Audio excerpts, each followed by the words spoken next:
What's going on, stackers? So in this video I'm going to show you how I now structure my pen names for my low content book publishing business, because I don't just publish under one name, and I'll explain why in just a second. Now, if you're new here, my name's Paddy, and every single day I like to bring out videos teaching you how to make money with nothing more than your internet connection and your laptop. So go hit subscribe and hit that little bell icon so you can be notified for any further videos. Also, I've started putting out research guides for low content books. These are done for you. If you're interested in these, they're fairly cheap. This one's only £9.99. I do this one every single Friday. You can go down in the description, see the link, click that and go through and check it out. So, pen names for low content books. I now publish under multiple different pen names, and I'm going to explain that in just a second. But first, let's go over to AK Report. These are my book sales for this month. February was the best month I've had to date, because as you know, if you follow my channel or follow what I do, I had a couple of books, Valentine's Day notebooks, really take off and bring me in a decent amount of royalties. So if we go here, we can see my best day is £259 in one day, which is ridiculous. Anyway, I just wanted to show you this and show you now that Valentine's Day is done and dusted and we're at the end of the month. Sales started to slow down, which I thought they would, but the last few days I've had some really good days, apart from that one. That was just £8 in a day, and then the last 3 days I've had £36, £36, £43 the other day as well, which is pretty cool. So, my pen names. How can I explain this? So, I don't actually publish under one pen name anymore. Now, if you're part of the Printing Profits private Facebook group, you get to join once you purchase the course. You'll know that I give away one of my pen names so you can go and check out my designs. And that was just one pen name I was publishing under. Then after I showed that, obviously I changed my pen name, started publishing under a different one, and that's where I publish most of my books. But that's when I'm just targeting any niche.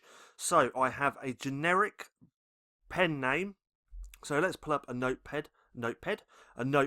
So this generic pen name can be anything.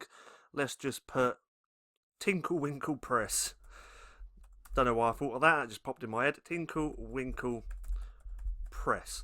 So this one, let's say I'm publishing under this name. This is a generic pen name, and this is where I publish multiple different books in multiple different niches, testing that niche. So that could be golf planners, sketchbooks, knitting. So once I've made a sale in one of these niches, so let's just do sketchbook or knitting. So once I've made a sale,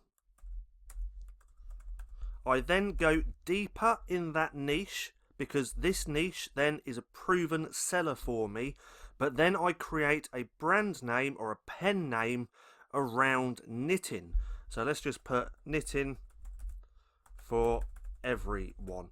Now, top tip, when you are creating your pen names, it's hard to have a keyword associated to that niche in that pen name, because Amazon doesn't like that.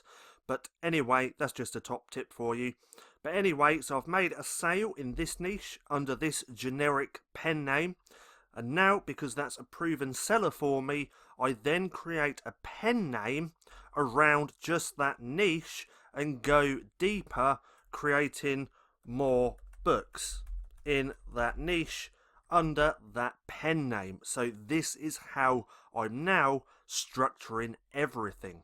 So why am I doing it like this instead of just publishing under one name?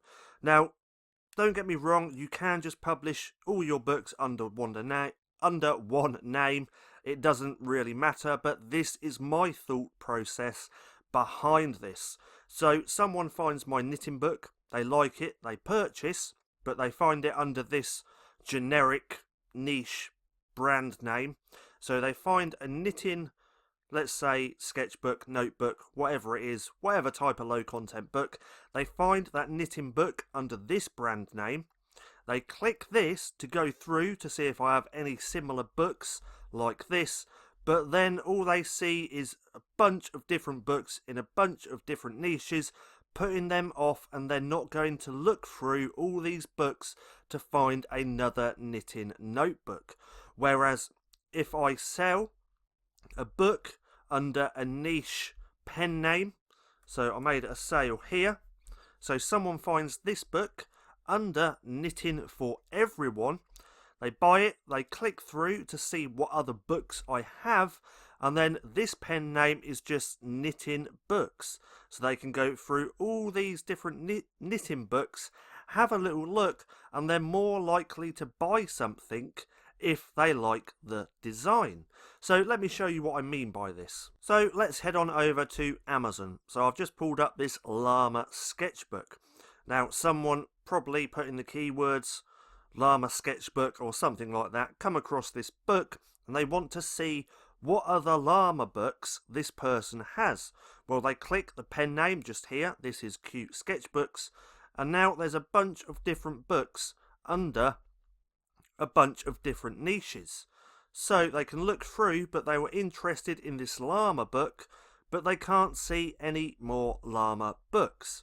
Whereas, if we go back, if this was a niche pen name, so this could be, say, for instance, llama sketchbooks, someone finds this, they click through, and then all of a sudden it's just a bunch of llama sketchbooks. Then they can look through and they're more likely to buy something. Now I could be completely wrong on this, I could be right, who knows.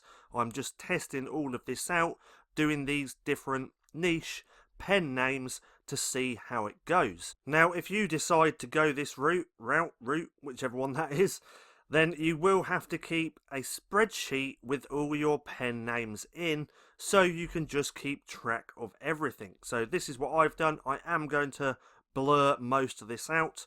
Right here I have the niches that the pen name is around, and I have the pen name just here with also a link to the store. Now I need to fill out these ones as well because I haven't done that yet.